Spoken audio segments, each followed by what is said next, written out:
We had not foreseen at the beginning how the sage would ultimately take control of our lives. However, now that we know our mistakes, it is a bitter outcome that we are facing. Knowing this, as a potential result of our own mishaps, we look around the compound where there are a number of lost souls who worship the man at the center of this movement, who we do not expect will survive either. Among the lineup are a whole host of beguiled young females, each of whom are secretly competing to take their place on the throne, next to our leader, the man known as the Sage. In a lapse of judgment, the two of us had been seduced by the flashy language the Sage spewed forth on his daily broadcasts, and were eager to join the cult he had founded. Much to our surprise, when we requested a meeting with the Sage, at our doorstep the next day, a man appeared claiming to be a representative of the holy man we were seeking. It turned out that this fellow operated with several magical contrivances, including a pair of glasses, which presented a set of eyes from a disembodied person, and a set of teeth, by which a strange voice could be heard. Needless to say, my pal and I were won over by this display, and agreed to take our place among other pilgrims, who were on the journey to join the community that was led by the Sage.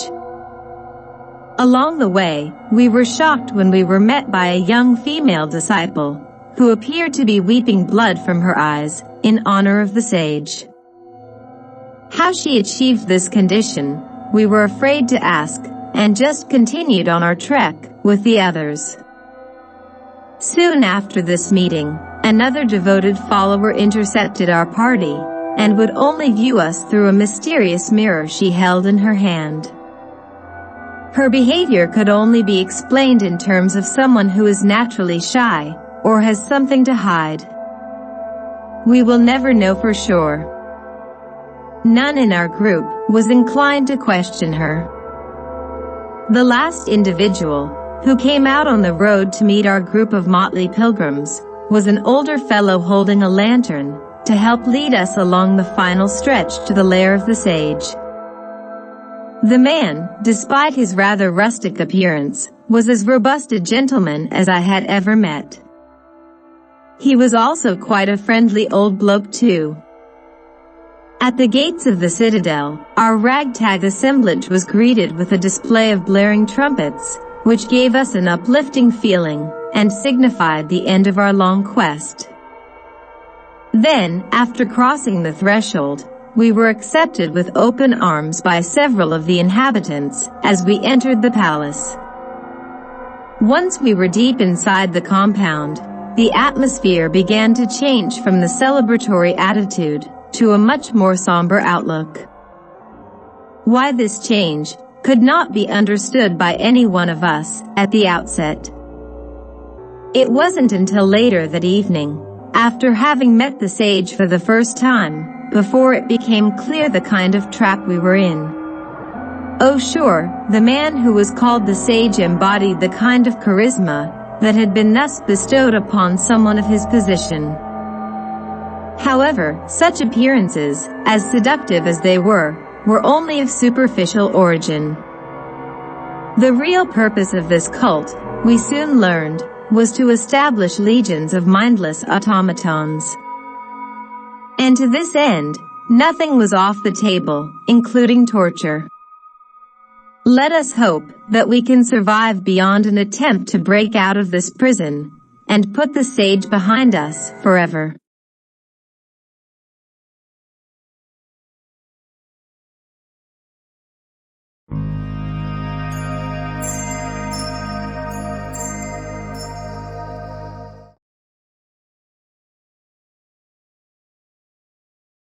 We were thrilled to see how the Sage would perform on his first ever TV appearance. To our amazement, he had been chosen to become a game show contestant during prime time. Since he was a master of philosophical and historical knowledge, having received several advanced degrees during his student years, we were certain he would be able to ace any of the usual trivia questions, which were a mainstay of the nightly network program. Having such a large audience, from coast to coast, would likely spur the sage on to prove his scholarly abilities while on air. After the host made the usual opening announcements about the sponsors, the sage and the other two contestants were called out from behind the curtain to come take their seats at the counter. There was no doubt that the roar of applause from an enthusiastic crowd, seated in the television studio, attained the highest audio level when the spiritual master walked in, compared to the entry of his two competitors. The sage outshined them both in every capacity. He wore a colorful outfit, he had a genuine smile that brightened up the entire studio hall, and his stride had the qualities of a panther, sleek and agile. So, how could the wider public not recognize that this man, a visionary, who had the ability to promote peaceful cooperation among the numerous factions present in any society, had actually achieved saint status? Once the host began to chat with the sage and the two other contestants, as a prelude to the question and answer segment, a sudden hush overcame the members of the audience. Apparently the sage had been described as a cult leader, and this did not go down too well with them. There were many negative connotations associated with being described in this way. Since the sage had always been considered a man of peace, he did not try to lead the audience into the direction of violence. However, a couple of the more aggressive fellows watching from their seats, directly in front of the stage, became outraged that the holy man had received such derision from the MC.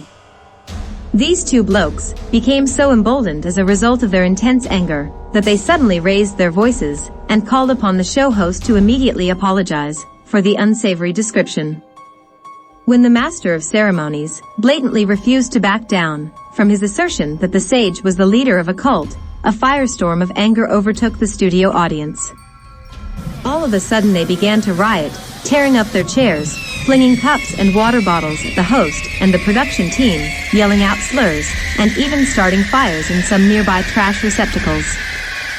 It was of no surprise, faced with such a sudden outburst of mayhem, the entire television crew and the host of the show fled to seek cover backstage. Seeing this as an opportunity, rather than a hindrance, the sage knew he could quell the disorder by speaking into his microphone and promising to his ardent supporters that if they were to halt their aggressive tactics, then he would perform his famous shaman schizoid dance for them. Learning they had a wonderful treat in store for the dedicated followers, the unruly crowd quickly unwound their havoc and returned to their seats.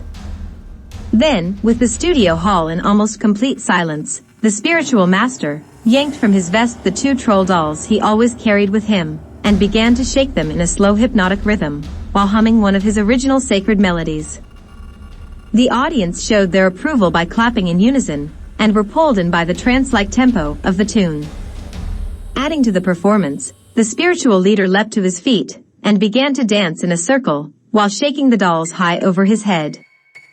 As he dipped and weaved, the motion of the crowd seemed to follow his lead and imitated his movements. Many of them stood back up again as they came under a magical spell. Since the main camera at the television facilities had not been shut down, we at home were able to see the whole dance ritual from beginning to end. Long live the sage.